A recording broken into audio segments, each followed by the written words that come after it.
won parliamentary election. It does not hold, and it is not the responsibility of any flag bearer to come and make any decision. No, it's the country, this Ghana is guided by rules. Do you understand? The Electoral Commission must come and tell us, the people who voted, that based on everything that I put together, Dramani Mahama has won, Mahmoud has lost. Do you know the risk that we put this country through by the early concession? Afenyomakin was not the flag bearer, but I stand up for him always. I watched Afenyomakin run from one constituency to another constituency, and I felt sad for him because at the time he was majority leader, and he saw clearly that people were being their seats, they were taking it from them. I saw him go to Insawoma Doedri, go and fight for his brother Anodompre. In the end, they counted 3 times and brought it to Tesano. He went to Okaikwe Central. He went to Tema Central. He went to Ablekuma. There was not a single constituent. He even went to Akwetia. And on the eve of the president swearing in on the 6th of January 2025, Afenyomakin stood there and said, let's swear in and Esukumi so that the court can deal with itself. You were there. You followed it. So, if you're a leader, you must wait for the constitutionally mandated bodies to do their work. Look at the number of Electoral Commission officers who were mishandled in the hands of the opposition NDC at the time. Look at it. Declare. Count. Look at it. We put a lot of people's life at risk. And I think that, look, going forward, we need a leader who is bold, a leader who has patience, who will wait.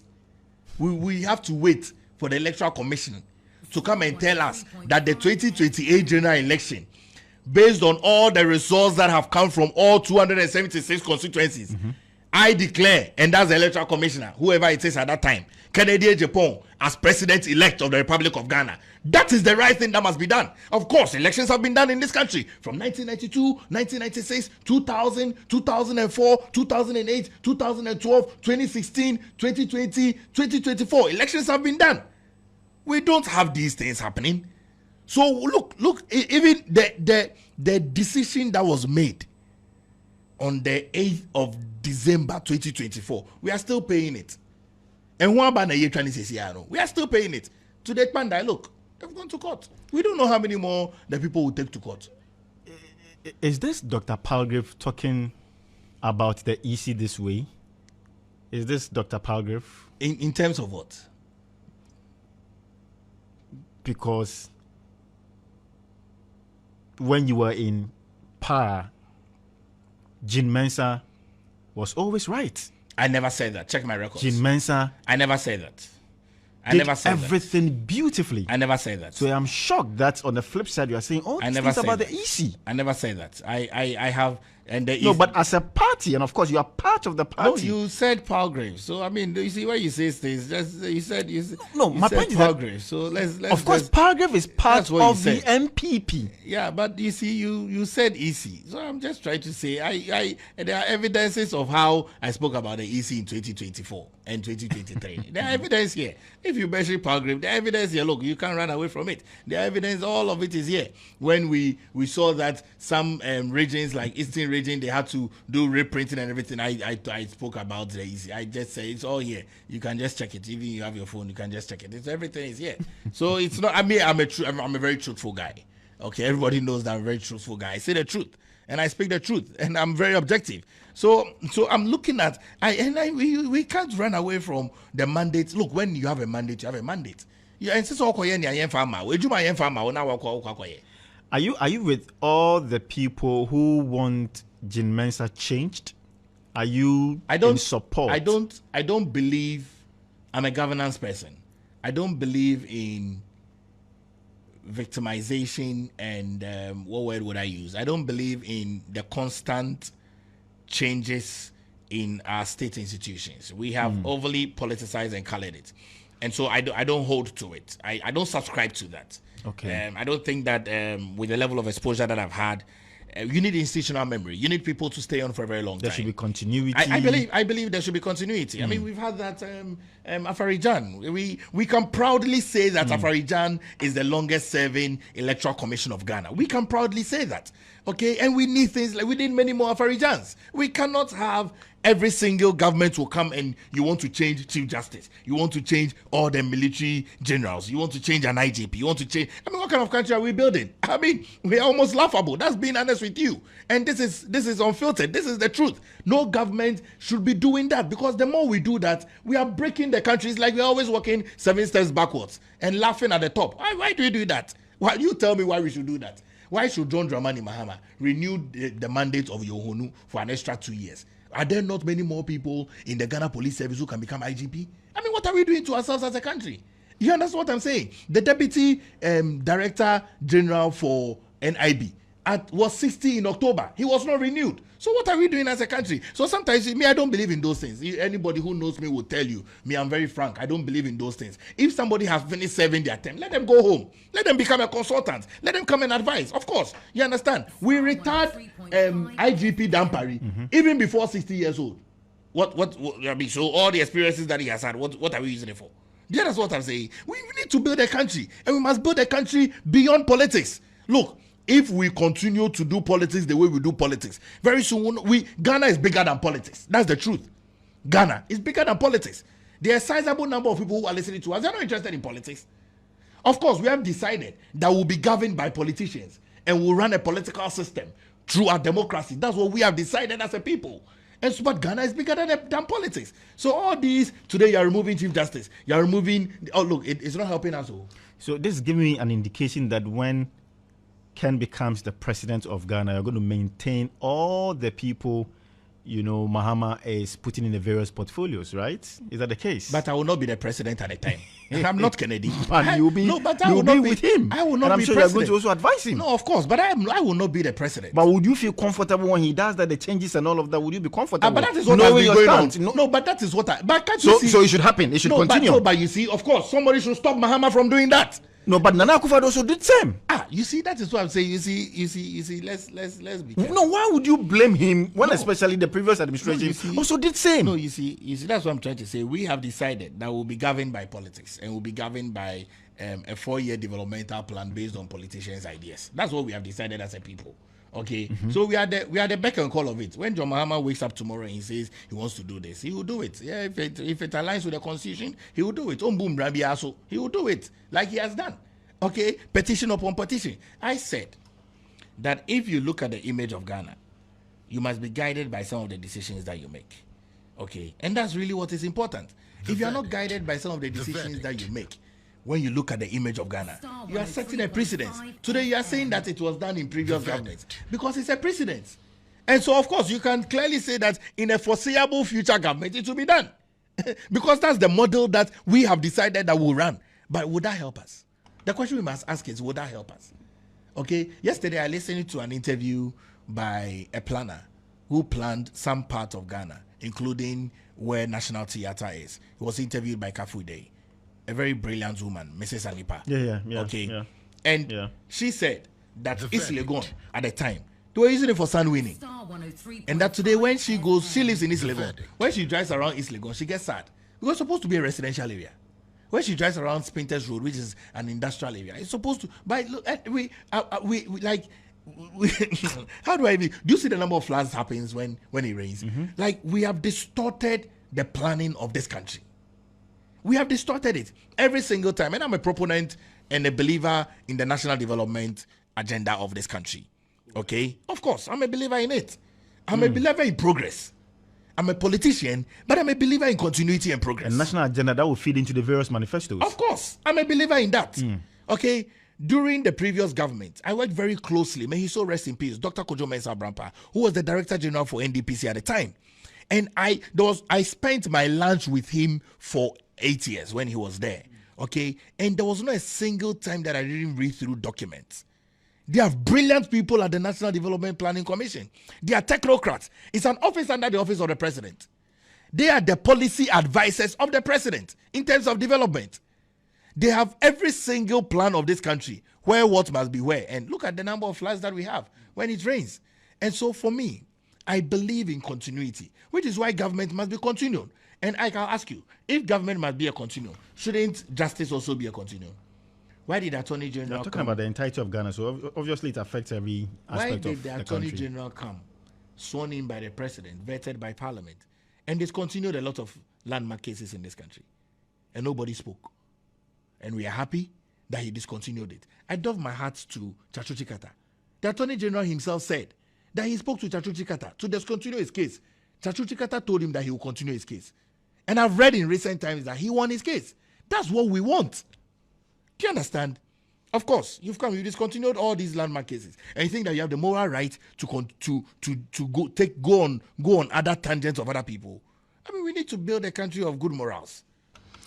So I'm still here with Dr. Palgrav Boaky Dankwa. He's a lecturer, UPSA, Ken Ohene Japan campaign as well, and he's a very staunch member, within that structure. I'm talking about the Ken Ohene Japan campaign. Now, you can call us 055-288-0216. I want him to take a breather, but I mean, the conversation will still happen. 055-288-0216 or 0535-183317, 0535-183317.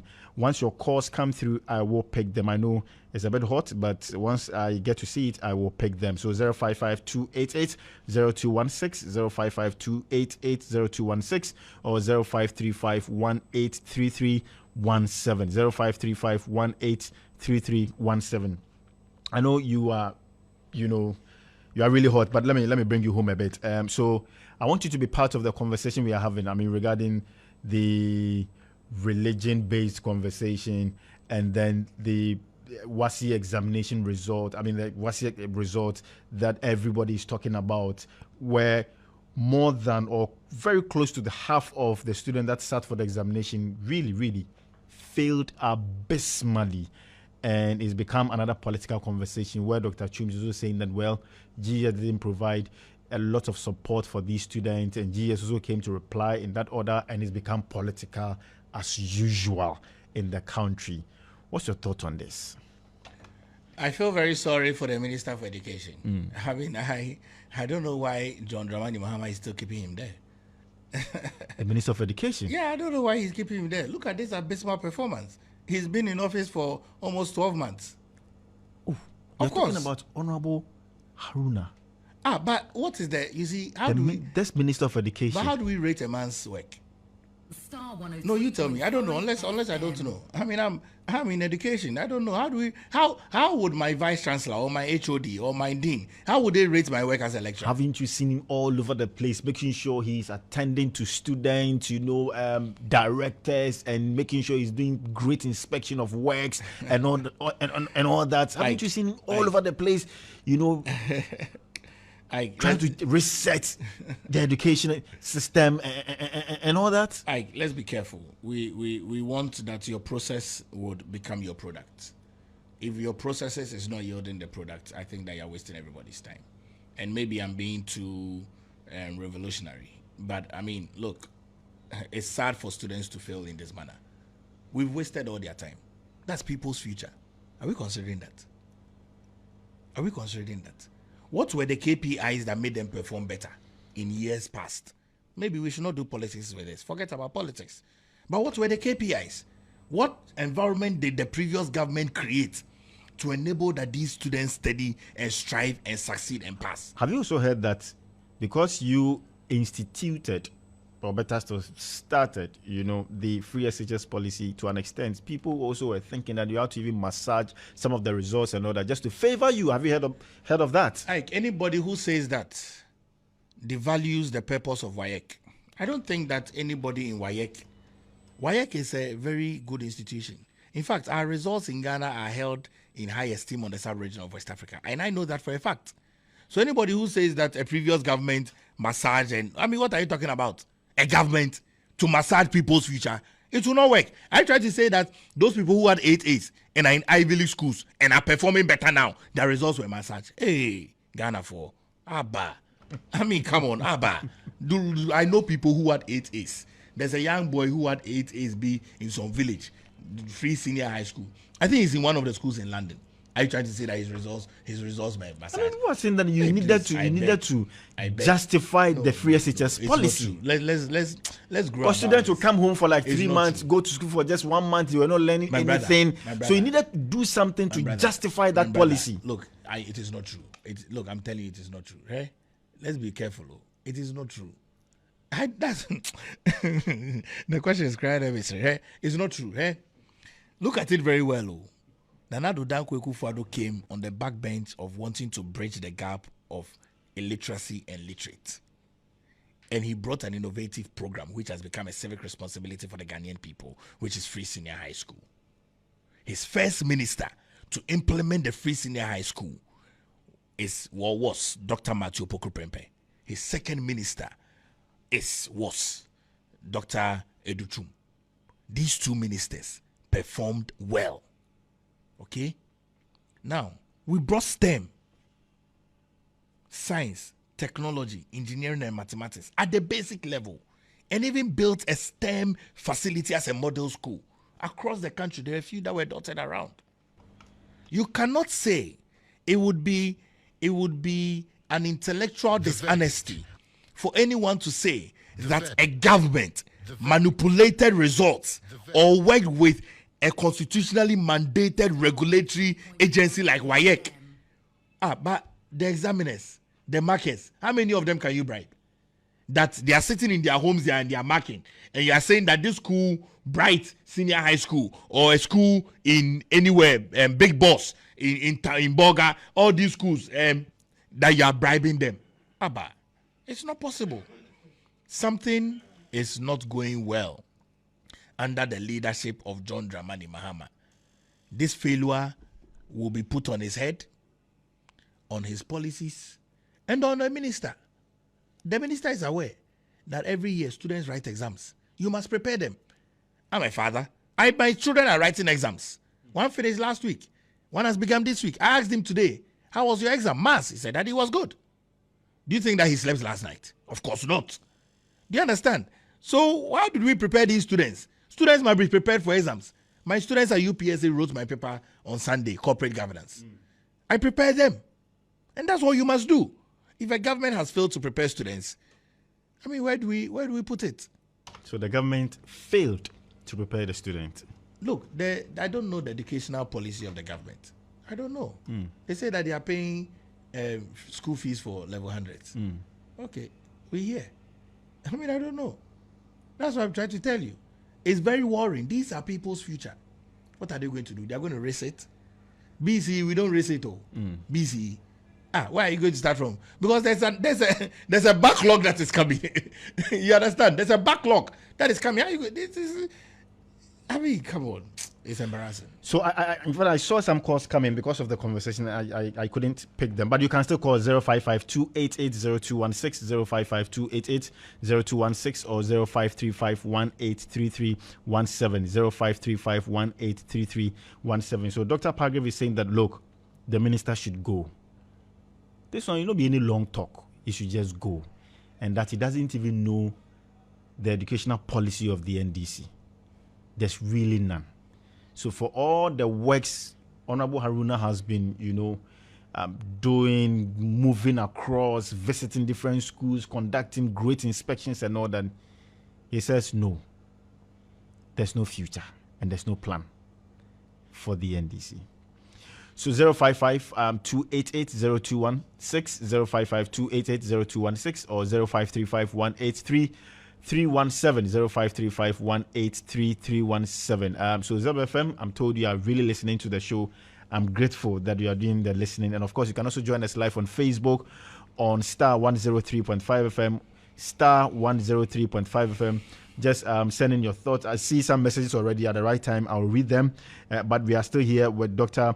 Palgrav Boaky Dankwa, who is a lecturer at UPSA. But how did you land the security governance portfolio, in the last administration? How did you land that? How did you land that? You mean how did I get a job? Yes. How did you land that portfolio? How did you get it? Oh. How did I get a job? Yeah, how do people get jobs? Did you lobby? Did you lobby? Oh, did I lobby? Me, I don't know how those things work. Okay. Yeah. So they just called you. Okay. So you come and then. Okay. So let's do it this way. I mean, I have a security background. I've studied security for quite a while. I have a master's in conflict, peace, and security. I've done some work within the sub-region of West Africa.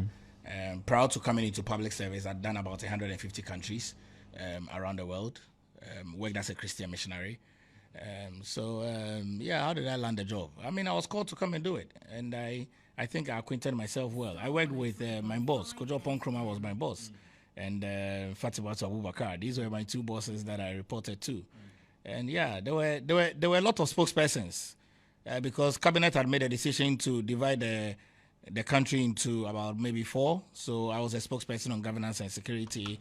There was a spokesperson on economy. There was a spokesperson on social services, and there was a spokesperson on infrastructure. So economy was Manasseh, and then the rest, course, jobs for the boys. Was it jobs? Was it jobs for the boys? That would be disrespectful to even put it that way. We are very enlightened people, unless of course you say that we didn't acquaint ourselves well. I mean, I'm sure you can say that I did my work well. I mean, of course, you can say, did I do my work well? You did well. Are you sure? That I can say. You did quite well. You can say communicating and then giving us all the necessary my information. KPIs, I met them. I mean, and I think that's all that matters. You understand? And if the Ghanaian people are pleased with my work, why not? I salute them. With someone with the security background and of course governance background, what's the security situation like now as far as this administration is concerned? It's bad. The security situation in this country. Why did you have to take off your cap to talk about because security? It is very bad. Ike, it is so terrible. I don't know what we are doing. It is so terrible, right? The verdict. John Dramani Mahama, The verdict. the President of the Republic of Ghana. This is his legacy presidency. I don't think he's aware of the threats of what is going on around the world. Last week, the Russian spy ship was on the waters of UK. President Mahama said that we should go and eat chicken and chew cow. He would appoint a minister for defense after Christmas and New Year. Hey. The president swore an oath of sovereignty to protect this country. Security matters. I was even shocked when he made that statement. He's exposed us. The president has exposed the country with that statement to everybody who wants to do anything to us. Of course, security matters are kept very high. I have a lot I can say about security because I'm concerned. Okay, I'm deeply concerned. And I have data of a lot of incidents that have happened in this country since January 5th. I keep getting messages. People are telling me I shouldn't talk about these things. But let me be guided and share a few things with you because I think it's important. Please share. Sometimes my life comes under risk because of some of the things that I say. But I say it out of passion and out of love for Ghana. The clashes that have happened in this country from January 15th to date, you heard about the 2 police people that were arrested. They were arrested, arraigned before court. They have been sentenced. They've gone to jail, 10 years and 5 years. So we will commend the police for doing a good work. But the police themselves are being used to do things. Do you see that? It's terrible. Okay? Just because they are involved. Look, 15th of January to 16th of January in Kwanta South, there was a chieftaincy dispute, gunfire. 3 people died. Several people were injured. This is a week after John Mahama was sworn in. 28th of February, Nanik, Northeast, another chieftaincy issued. 3 people died. 9th of April, Boku. I'm told that the Otunfo 822 is bringing out his report. Yeah. Is he out already? No, not yet. Later on in the week. I know it is going to be peaceful. But and of course, we saw the Sisalas and the Kusasi. I think they were jubilating already and all that. The security should prepare well so that there are not escalations. In Boku, there was a market dispute. Police barracks were attacked. Several people died. On the 22nd of April, Domiabra, a lot of people died. There were 6 that were injured. Gunshots, machine guns. 25th to 28th of June, the issue that happened in January in Kwanta, there was a recurrence of that. Renewed clashes. More than 5 people died. We were here 24th of August, people had gone to buy a land in Bindiri, in the Savannah region. Land dispute. 34 people died. Do you know how many people were displaced out of that? 48,000 people became refugees in Burkina Faso, in Ghana. On the 26th of August, Teshi Homowo, the son of a king, died. They were doing this plating festival. 30th of August, Soutum, chieftaincy issue, 3 people died. Sampa, 10th of September, chieftaincy issues, several people died. A chief was going to his farm. In fact, he was on his farm. He was shot 43 times, multiple machine guns. The Minister for Interior came out and told us that there's a gun amnesty, that everybody who has a gun should bring it back. You heard that? Do you know how many guns we have in this country? In fact, and that has been the advocacy, that there are lots of illegal guns around, all over the place. Do you know how many guns we have in this country? We have registered guns. Data that I have available is 2.3 million guns registered in this country. 1.1 million unlicensed guns. And that's data that I have. So it could be more. Why do we have 2.3 million guns registered in this country? That is almost 1% of Ghana's population. Why? Doc, please hold on. This is a very, very passionate conversation we are having now. But please hold on. Hello, good evening. They've been calling, but I think I just have to start picking the calls. Good evening, please. Your name and where you are calling me from? My name is Peter, calling from Durgulo. Peter, please, let's hear you. Please, the man at your studio, am I commending for what he's saying? But then, I want him, since he's having a security background, when we talk about security, does it only mean killing of people, shooting?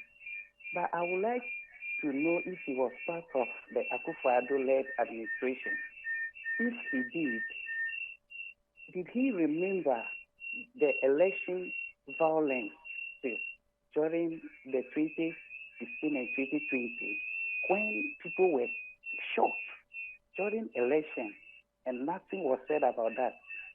Even Ayawa West Wagon, what happened there? If he's a security man, what advice did he give? Were the people who took part in that thing apprehended? And then, when we talk about security, we can also talk about illegal mining, which is Galamsey, which is destroying Ghana now. Is he aware? Who gave the authority to people to even enter into the forests that were left, or what do we call them? Such forests.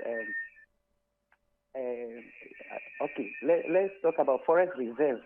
The forest reserves, who gave people the authority to enter into the forest reserves? Was it not the Akufo-Addo-led administration? What did he say about that? And I would also like to say that when it comes to education, when I heard him talk about the abysmal performance of the children, and he's trying to talk, the current Minister of Education should be taken out because of the bad performance of the children. Mr. Mike, when children perform poorly in school... So I'm Ike, and then he's Dr. Palgrav. Okay. When children perform poorly in school, you don't hold Minister of Education responsible, because if you have children who were admitted into secondary school with poor grades in the name of free education, you don't expect them to perform better in SHS. I know children who went to secondary school with grade 35, 40, and those children during the BEC, even classes they don't attend, yet they were given admission into secondary school. How do you expect such persons to perform well? And then also, these are children who were not allowed to finish the 3 years course. They did only two years, 5 months. How do they perform? Even people who attended secondary school for 4 years, 3 years, couldn't make those grades. Now, you were saying that you made a comment that the Akufo-Addo-led administration might have done something to favor the children because of the free education, and he's trying to say no. Please, politics takes a part of this education sort of thing, and if they don't take politics out of education, it is going to do more harm than good. Thank you very much, sir. Thank you so much, Peter. And I decided to give you time to speak because you happen to be my very first caller, and of course I realized that people have also been calling, so I decided to really give you enough time to speak. Doctor, so I don't know if you want to address some of the issues he raised. No, he shared his opinion. That's fine. Yeah, he shared his opinion. That's fine. So 055-288-0216, 055-288-0216, or 0535-183317, 0535-183317. So I'll take my time. 055-288-0216, 055-288-0216, or 0535-183-317, 0535-183-317. And in fact, one of my colleagues even sent me something. Of course, I had seen that long time, but I when I saw it, I was like, yes, about the ladies and the fact that I'm talking about the student and the fact that they had failed the examination and all that. I'll try and look for that story. One of my colleagues sent something to me about some love issues and all of that. I'll find that and then share that with you, Doc. So moving on, security. You feel that the government has not done enough to combat insecurity in the country? We are not safe as a people. We are a country that has a history. And when you're a leader, you must always remember that. I'm young, but I've read and I've heard and I've seen that our democracy is maybe 92 till date, 33 years. It's not even a generation. Still young. And we need to protect the sovereignty of the country. I was sad on the 8th, or I think on the 6th of August, when news started coming in about the demise of our Minister for Defense and the Deputy National Security Coordinator, including the Minister for Environment, Science and Technology, and the rest of the people that were on board the flight. And when the report finally came out, it deepened my sadness yet the more. An aspect of the report did state that the Z9 lacked certain safety measures. And I asked myself a critical question to the Ghana Armed Forces. This was the plane they were going to put our president on. Has anyone ever thought about it?